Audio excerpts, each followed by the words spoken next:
Now, everybody is wondering what Luffy's true dream is. And honestly, that's not even the right questions that we should be asking ourselves. To understand what Luffy's true dream requires a lot of research that I've already did for you. So after reading folk tales and lore about Sun Wukong, the Monkey King, who was known for his defiance and considered himself the great sage equal to the heavens, who the deities in the heavens acknowledged because, well, he had the strength to back. So number one, let's ask the question of why. Why is Luffy's dream so important in the One Piece story? Why will Luffy's dream be kept a secret? Well, that's because Luffy is driven by two factors. Yes, two factors: arrogance and entitlement.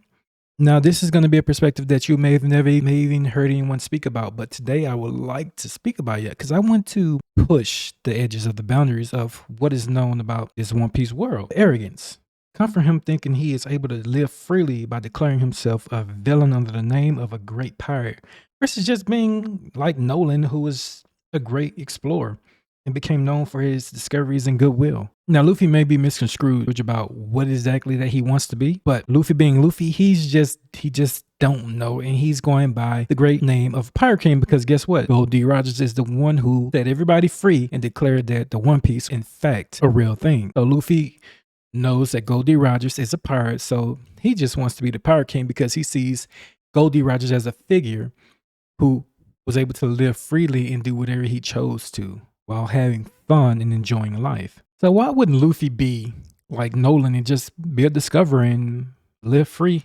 discovering things? Because remember, Luffy is driven by two factors, guys. The other one is entitlement. Just like Wukong, who declared himself the equal to the gods, Luffy has declared himself the Pirate King, or the man who will be known as the Pirate King. Now, I'm going to give you a quick history lesson, and this is going to be as brief as it is. I did the research, so you wouldn't have to. Now, let's go back in the time of the folklore of Wukong, the Monkey King. The Jade Emperor was a deity who wanted to give Wukong access and titles to the godly realms, aka Shanks. Because they didn't want him causing problems down on Earth, the gods tricked him into accepting the title of the lowest titles of the gods, which would have been equal to the stable boy on the farm. Wukong defied and let the horses in the stables out of their stables and return to his kingdom. The Jade Emperor, aka Shanks, hoping to make amends with Wukong, invited him back to the heavens with the hope of a promotion in the ranks would cease the quarrels among the gods and Wukong. He's then given the title of the Guardian of the Peach Heavens, which he gladly accepts.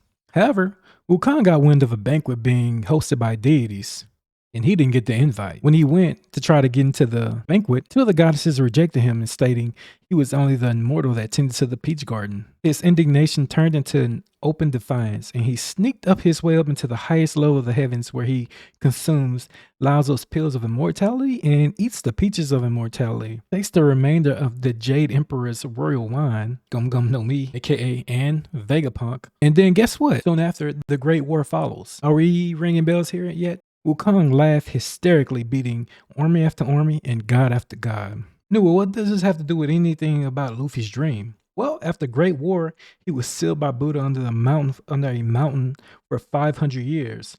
Once he freed, he traveled the world under strict restrictions, where he finally learns the virtues of protecting and serving, becoming the hero he never wanted to be.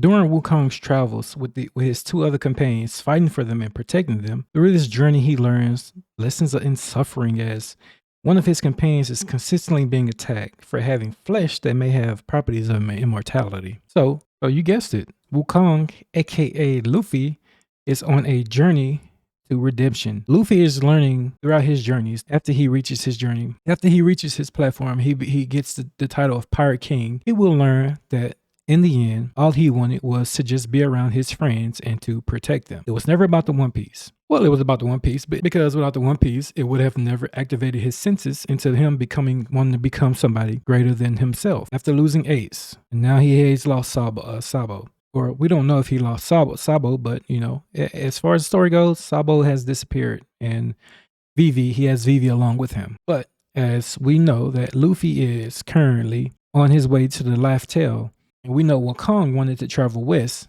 back to meet Buddha himself, to claim himself among. What do we have, guys?